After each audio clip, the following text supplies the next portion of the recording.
It's Mary B, yeah. Sit down, let's talk about reality, yeah. Tap in and get everything you need, yeah. Come chase some knowledge with a real MVP, yeah. It's Mary B. You gon' laugh until you weak, promise you won't wanna leave your seat, So strap in, let's get deep, yeah. It's Mary B, yeah. Yeah, it's Mary B, yeah. Alright, it's Mary B, yeah. Yeah.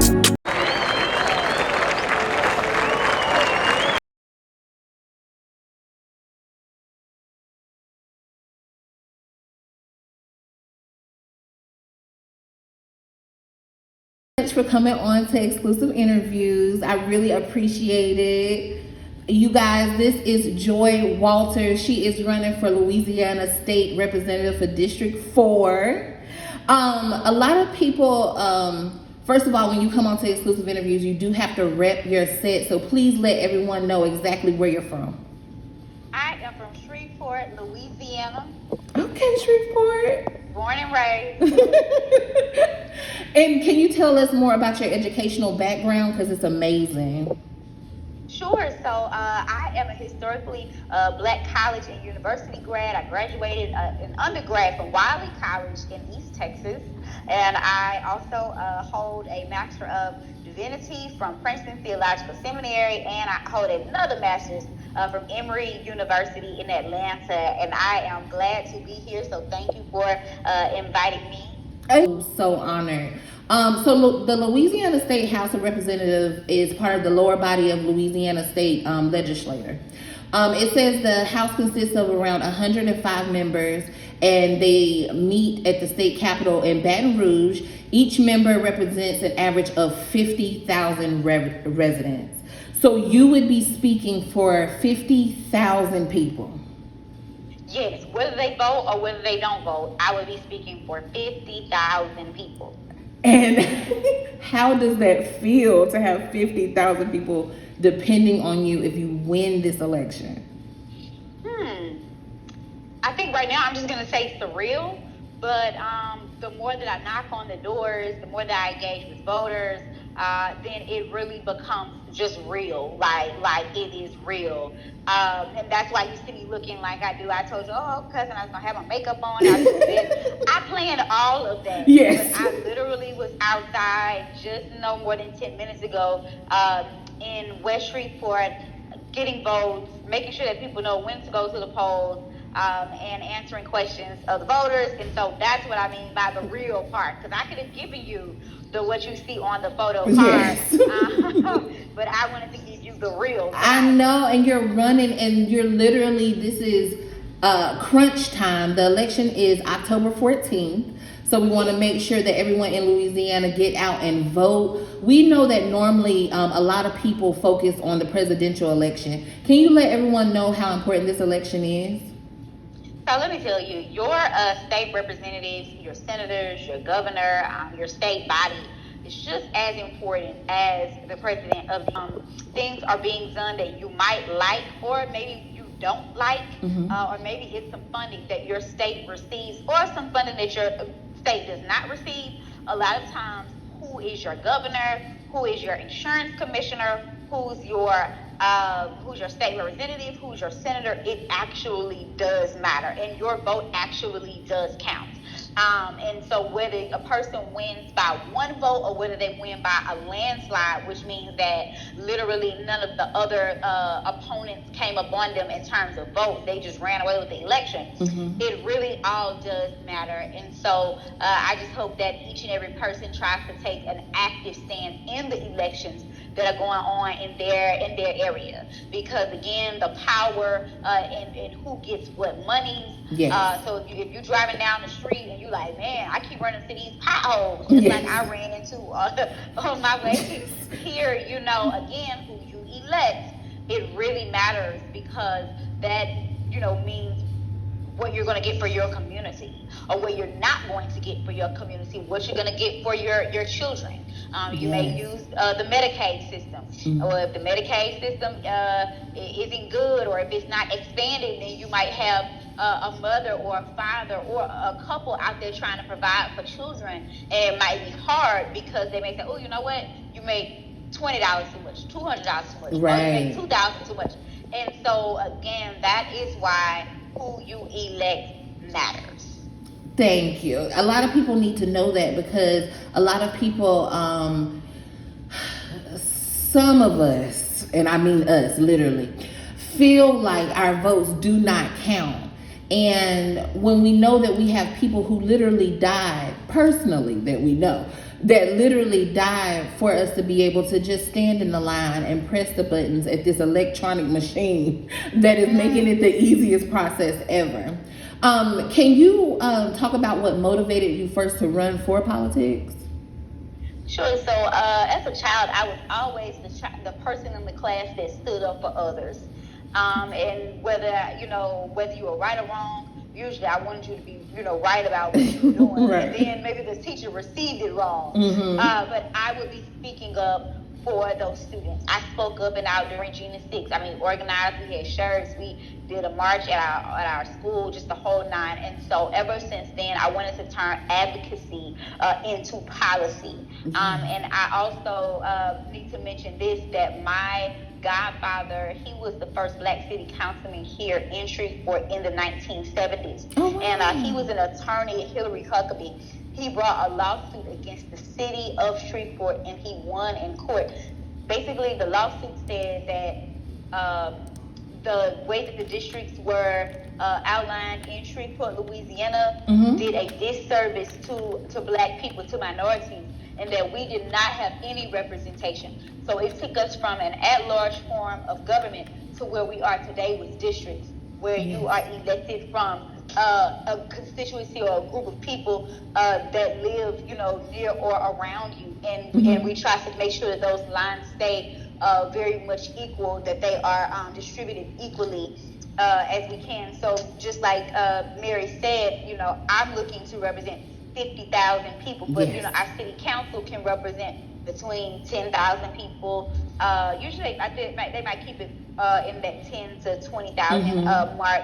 And it, like, school board will represent up to so many people, and so on. And so yes. again, that's what's being done with your dollars. And so when you understand that it comes down to money and cents, I don't know anybody that can afford to stay on the sideline. No one, none of us can afford that. Is this the first major position that you have ran for? So I've run for State Representative District 3 before. Okay. But because of redistricting, I was redistricted into District 4. Oh, and okay. so, yes, and so that goes back to what is distributed equally. So when the state looks at the map and say, man, how many people did we gain? How many people did we lose? In Shreveport alone, we lost 11,000 people. Whoa. 11,000 people. And so people had to give up different people in districts. Like, man, I got to give you this amount of voters. I got to give you that amount of voters so you can keep your district. We lost a district here, and that district is going to South Louisiana now instead of North Louisiana. Shreveport is North Louisiana, mm-hmm. and we are closer to the Texas line.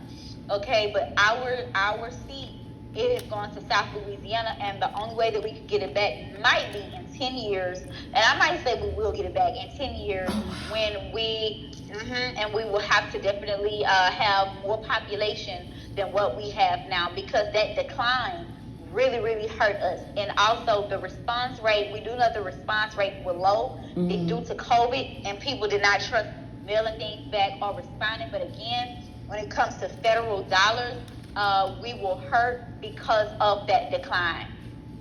Oh my goodness. 11,000. 11,000 people. The loss of that many people, how has that affected the community that you live in? Sure. So our state oversaturated market, right? Mm-hmm. So we're home to some of the most talented people in the world here in Shreveport, whether it's our hairdressers or whether it's our statisticians, mm-hmm. people who give like facial spa treatments and whatnot. Well, we have a lot of talent here, but we don't have enough people to get the services. Oh, and so we have seen that. We have seen a lot of job loss here. And so you can be as creative as you want to be. You can be as qualified as you want to be, and find it hard to make it in this city because of that decline. Yes. And that decline, it has been happening kind of over a while, but I do think that due to COVID and some other things, that really has like just put a wrench in our community. But I will say this, where there is a will, there is a way. Yes. And I do know, like when I was in high school, I began to break into the film industry along with my younger sister who lives in Los Angeles now. Okay. And we did episodics. We were part of episodics. We were casted for some movies and different stuff. And so let me tell you, 50 Cent is looking to bring his studio here. So don't be surprised if we have to do another interview and I have to tell you that, guess what, cousin? They filming Power in Shreveport. I'll be there. Don't you even worry about it. Yes, we need you on the ground. We need you on the ground. Yes. So that will be in District 4, actually. And so we are looking forward to that strong possibility. And I mean, 50 Cent is just like this big entrepreneur, incredible mind. Yes, oh my goodness, so smart. The crime rates here. He knows about what everything is not, and he is still willing to say, you know what, I'm going to come and turn it around to make it what it is, and what it should be, and where it needs to grow to, so. And what we're hoping. No, it's gonna happen. We're speaking it in existence right now. It's gonna happen. And I don't mind being an extra. What does what does representing Louisiana mean to you? Representing Louisiana means to me, so let me tell you this. When I made all my family, we all did our DNA tests, right? And one of the communities that we all have says that we are Creoles. And so to know that I'm a descendant of a man named Etienne Lestrade, who was born in the Acadiana St. Martin Parish area, just to know why, like, I'm a descendant and I'm going to carry this man on my back. Then I have a second great grandfather that we are related through, Levi Ellis, Tensar Parish. He served in the Civil War. I have his rifle from the war in my living room to know, okay, I got that man on my other shoulder. Yes. And so it's like I am a daughter of Louisiana / Mississippi, but more Louisiana. Yes. and so for me, it means I don't know. It's almost just like this unimaginable. I don't know. It's almost like this anointing or blessing. Yes, exactly. Something kind of falls on me that's like, yeah, this is like what you're supposed to do. Yes. And so it's kind of like when you were, discovering, man, what am I going to be in life? Maybe you discussed it and ran it by mom or ran it by family or what have you, and then it's just like God just keeps taking you higher and higher. Yes. And so even though I'm running for state rep, it's nothing for somebody to be like, oh, Congresswoman, the people did that to me today. And I'm just like, well, I'm not for state rep. Like, I need you to go for this, They're speaking it. They see that anointing on you. Accept it. Just accept it. So I charge it to the anointing. I charge it to the many blessings. And I'm aware that our ancestors planted seeds into this ground that were fertile,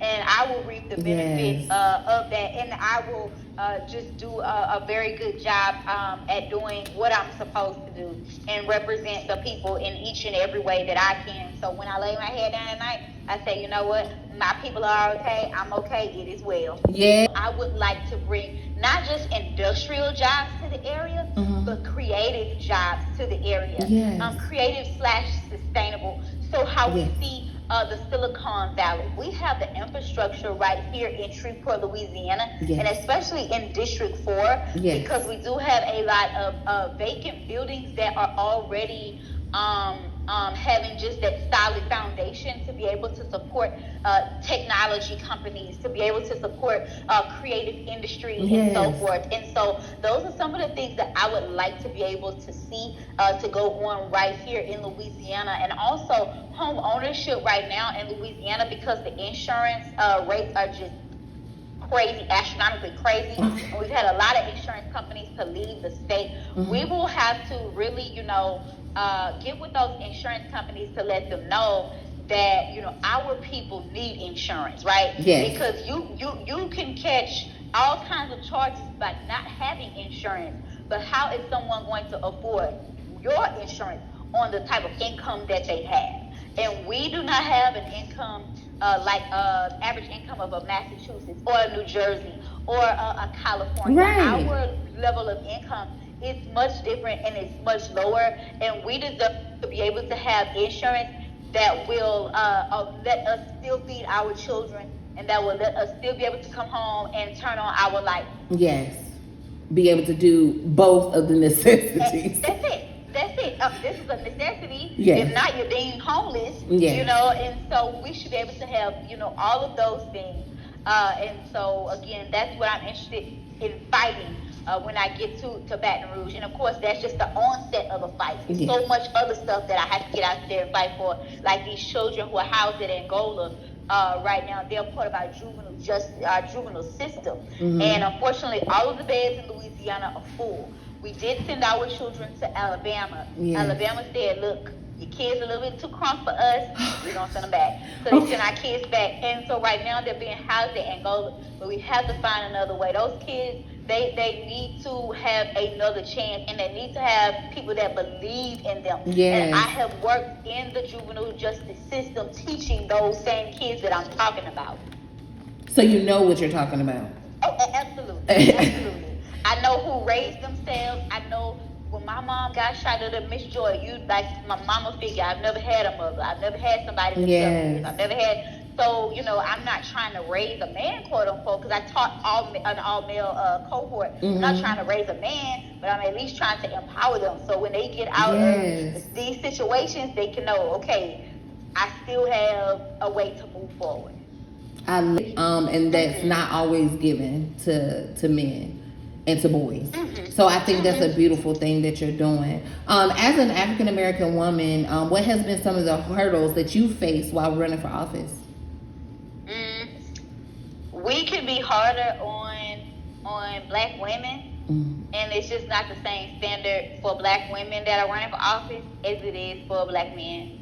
Men, period. Because it really comes down to patriarchy, right? So men, period, they can do a plethora of things. But when it comes down to black women, we got to keep it very squeaky clean. Yes. I mean, if we curse, it is a sin. Oh my God. It's already a sin. You know, it's already a sin, right? But if the black I understand what you're saying. Man, period, you know, if he curses, then it's like, oh, just a little emotional. Yeah. You right? And so there might be some sisters that really let you have it. You know, maybe they need that get to be given that same grace. Right. And so, you know, I find that black women, we're not often given that same grace. But I don't think it's just in politics. It's also in other industries as well. Oh my goodness. Let's tackle that. Being a black woman, especially dark skinned, because I'm dark skinned myself. Okay. Being dark skinned, it's like whenever you express yourself, you're automatically aggressive. And we've seen clips on social media of the black congresswomen expressing themselves like on the floor, and they've been labeled as, oh, she read her, or oh, she read him, instead of saying, oh, she actually knows the law and she's able to articulate it and say it in an intelligent way without cursing. She might raise her voice to let you know, I'm serious. Just like in any other, a man can raise his voice, like you were saying, and it's nothing. Oh, he's just a little emotional. Have you experienced that, especially with going out and actually talking to your people, that some people are not as open to a woman? I've experienced it some, and usually though the pushback might come from our sisters.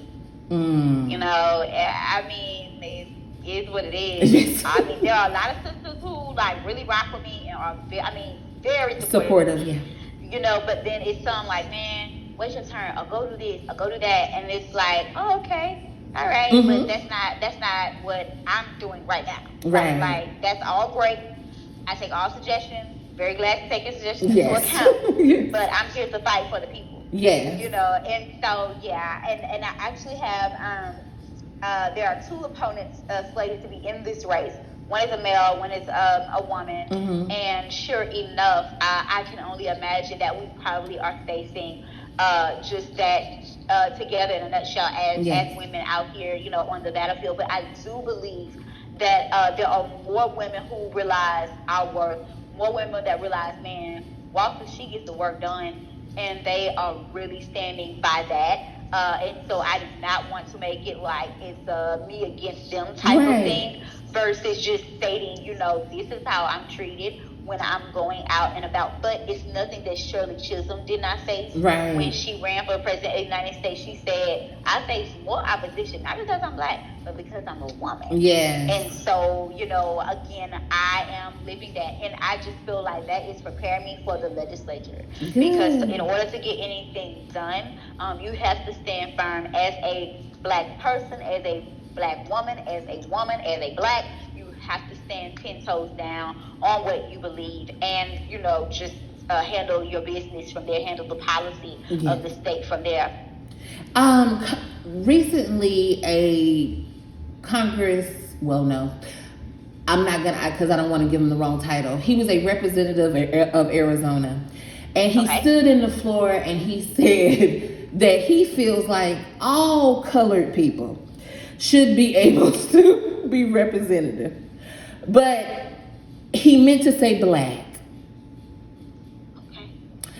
One of the representatives, who was a black woman, stood up and said that she wanted it stricken off of the record. Okay? She did it in a very professional way, and she just let it know that that was not gonna fly. Then the white representative from Arizona said, well, can I say person of color? And this is what really got me, and I'm so glad that you're here, because I want to bounce this off of you. If we push this person of color thing, how many people are going to be able to fall under this person of color? Because if you're saying person of color, are we talking about our Hispanic brothers and sisters, our Asian brothers and sisters, our Native American brothers and sisters? How do you feel about that term? So, being a person, I was raised in the South. I've lived in New Jersey, and I was in Atlanta, you know, as well. And so I prefer, this is personal, and I'm kind of still grappling with the POC, people of color thing, but I'm black.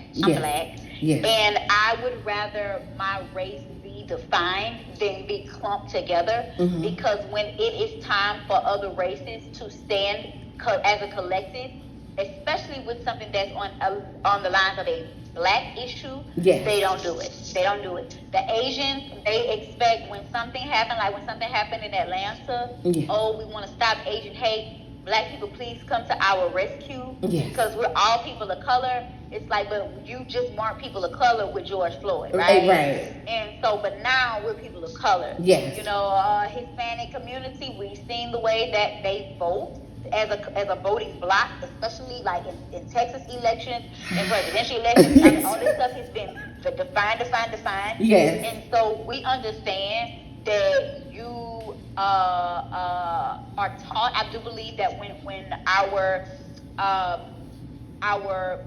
people of color are being taught the other ethnicities, like how to survive in America, or being taught a generational black person here in America, or a person whose ancestors were enslaved in this country, who were brought here to this country, generations. I'm talking about like been here since the 1600s, you know. And so like our ancestors really did build land, and we still have to go through. You know, do we have affirmative action? Well, if we dismantle affirmative action, you know, the color part of affirmative action, well, we do know for sure that we're about to be in the majority as far as people of color, the clump of people of color. We're going to be the majority, I think, within 25 to 50 years in this country. And so they said by 2026 it's going to really be a shift, and that's only in 3 years. That's only in 3 years. And so with us knowing that, you didn't hurt black people. Yeah. So don't think that you hurt us. Yeah. Desire, and we're still going to get what we have to get in this country by any means necessary. Any means necessary. Including if we don't have affirmative action. Because affirmative action did not allow us an easier path into any school. You know, I mean, we still had to be just as qualified. Yes. It just kind of was like an accountability piece. But I mean, I still had to have a GPA, character, all of that to go to Princeton and to Emory. You know, at Emory, I think just started admitting blacks in the 1960s or 70s. Oh my God. You know, and so it's a certain part. Yeah, in a certain part. So I mean, going to a seminary in the South, it was different from going to seminary on the East Coast. Yes. On the East Coast, you know, they understood things a little bit different. But I mean, Emory as a school was good to me. But I mean, when it came down to that seminary piece and the divinity of Jesus and Jesus being a black man and everything, oh my gosh, oh my gosh. I know it went left at that point. Yeah. The path that Joseph had to take Mary and Jesus when the angel told him to hide them. You literally see it, yet you still have people that don't believe. Mm-hmm. You see that it's Africa to this day. Mm-hmm. Africa. And people still, it's like, what is going on? And it's because you don't want to see it. It's not because you don't know. You know. That's it. You know. But you just don't want to say. And also, shout out to my professor of theology, Reverend Mosley. And he's in New York, Central Eastland, New York. Okay. He said, you know that, I know y'all don't want to talk about it, but you know Jesus is black because that's where the angel told him to hide Jesus. Okay. So the big day is October 14th. So once you hear your name called as Louisiana State Rep of District 4, what would be your first task to tackle? My first task, I'm going to have listening session / town halls. The district is 22 miles long. And so I would do them in maybe like 3 of them in every single pocket of the district to make sure that people know I'm here, ready to work. It's not going to be that much of a turnaround between being declared the winner, then every piece of the district to discuss the legislation that I'm proposing, and then what do you need?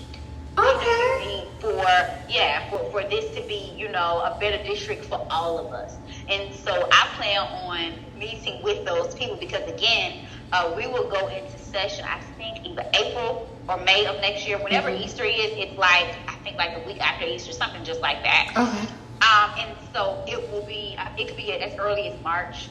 And so, you know, you have to be ready to go into session. Okay. And so it won't be that much time from January 1 and all the holidays to where you're not really doing a bunch of things other than going around and making sure everybody all right for the holidays and feeding and all of that. Yes. And then it's like, boom, now it's time to get to work. I know that God is going to truly bless you on your journey. I'm so happy for you. Thank you again for coming on to exclusive interviews. I have interviewed judges, and now you got my feet wet with representatives. I'm so excited. I want you to please let everyone know where they can follow you and also where they can support the campaign. That's it. Yes. So if you go to my Facebook, I have pinned to the top, as well as my Instagram, I have pinned to the top how you can donate to the campaign. Okay. And my handle is at the @ DARYL, the letter J, Walters, WALTERS. Joy is my middle name, and everybody loves it, so I go by Joy, but Daryl is my first name. Okay. And so Daryl J. Walters, that is across all platforms. Thank you so much, and I love your name, by the way. Thank you so much, Joy, for coming. I really appreciate you. I know that October 14th is going to be here super soon. I want you to come back so you can tell me about the campaign trail and the whole experience. I will be back. So everybody be on the lookout because I am coming back. You will not hear me be a one-hit wonder. Okay. We all got that one song that we love. We're like, oh, what happened to him? Okay, no. I'm coming back on here. get to chop it up again. Awesome. And you know that I'm very interested in politics. So I say you just handle Louisiana and I come and I handle Mississippi because, you know, that's where I was born. So, you know, and, so I can run. So don't you worry about it. I'm going to move back. Don't you worry about it. Okay. Be ready. I got you. Thank you again for coming on. I really appreciate you. Bye, y'all. Thank y'all so much. And everybody have a wonderful Tuesday. If you are looking to be interviewed, make sure to DM me via Instagram. Thank y'all so much. Have a good one. Yeah, hey y'all, I'm selling lip gloss and excuse my hair. Y'all, if y'all want to try to look poppin' like mine, come holler at me.